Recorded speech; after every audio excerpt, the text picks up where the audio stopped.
ప్రియమైన దేవుని సంగమా, ఈరోజు మనకని దేవుడు ఇచ్చిన ప్రవచన వాక్యం ఇదియే. మత్తయి సువార్త 5వ అధ్యాయము 5వ వాక్యము. సాత్వికులు ధన్యులు, వారు భూలోకమును స్వతంత్రించుకుందరు.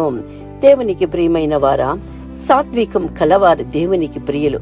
యేసు ప్రభువు ఈ వాక్యంలో ఒక గొప్ప ఆత్మీయ సత్యాన్ని తెలియజేస్తున్నారు. ఈ లోకంలో చాలా మంది బలవంతులు, గర్విష్ఠులు, కోపిష్ఠులు తమదైన మార్గములో నడిచేవారే గెలుస్తారని అనుకుంటారు. కానీ దేవుని రాజ్యము మాత్రము సాత్వికులకు, దేవుని పైన ఆధారపడే వారికి ఆశీర్వాదము.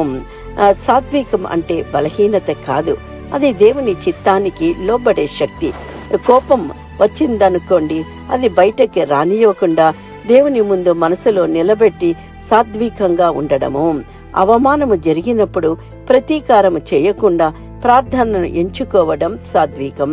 మనకు హక్కు ఉన్నా దేవుని సమయాన్ని కొరకు ఎదురు చూడడం సాత్వికం.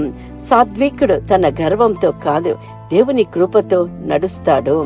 అలాంటి వారి చేతుల్లో దేవుడు ఆశీర్వాదాలు ఉంచుతారు. యేసు చెప్పినట్లు వారు భూలోకమును స్వతంత్రించుకుందరు. అంటే దేవుడు వారికి తగిన సమయంలో గౌరవం, స్థానం, ఆశీర్వాదాన్ని ఇచ్చి ఆశీర్వదిస్తారు.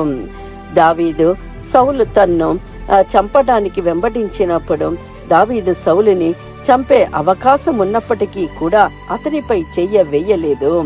సాత్వికుడు ప్రతీకారం చేయకుండా ఉన్నప్పుడు దేవుడు వారిని ఆశీర్వదిస్తారు. అబ్రహాము లోతుతో భూమి విషయంలో వివాదము వచ్చినప్పుడు అబ్రహాము గొడవ పడలేదు, ముందుగా లోతుకే ఎంపిక ఇచ్చాడు. సాత్వికుడు తన కోసం పోరాడకపోయినా దేవుడు అతనికి ఉత్తమమైన దాన్ని ఇచ్చి ఆశీర్వదిస్తారు. యోసేపు తన సహోదరులు తన్ని అమ్మివేసిన తరువాత అధికార స్థితిలో వచ్చినప్పుడు వారిపై కోపం చూపలేదు, ప్రేమతో వారిని క్షమించను. సాత్వికత క్షమగల హృదయాన్ని ఇస్తుంది. స్టెఫెన్ తనను రాళ్లతో కూడా కొట్టినప్పుడు వానిని క్షమించి ప్రార్థించెను. నిజమైన సాత్వికత బాధలో కూడా ప్రేమను కోల్పోదు. సాత్వికతలోనే నిజమైన విజయం ఉంటుంది. ఒక చిన్న ప్రార్థన.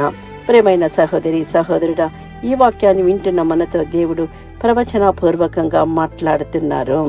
అది సాత్వికత దేవుని బలం. కోపాన్ని అదుపులో పెట్టడం గొప్ప ఆత్మీయ గుణము.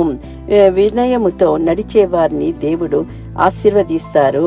ప్రతీకారం దేవునికి అప్పగించిన వాడు ధన్యుడు. సాత్వికుల జీవితం శాంతితో నిండి ఉంటుంది. భూమిని వారు స్వతంత్రించుకుంటారు. సాత్వికము ఆశీర్వాదానికి సాక్షిగా నిలుస్తుంది. దేవుడు మనల్ని ఆశీర్వదించి ఘనపరిచే దేవుడై ఉన్నారు. ఈ వాక్యాన్ని మనకని స్వతంత్రించుకుందాము, ఆశీర్వదింపబడదాము. Amen. Please like, subscribe and comment. Thank you.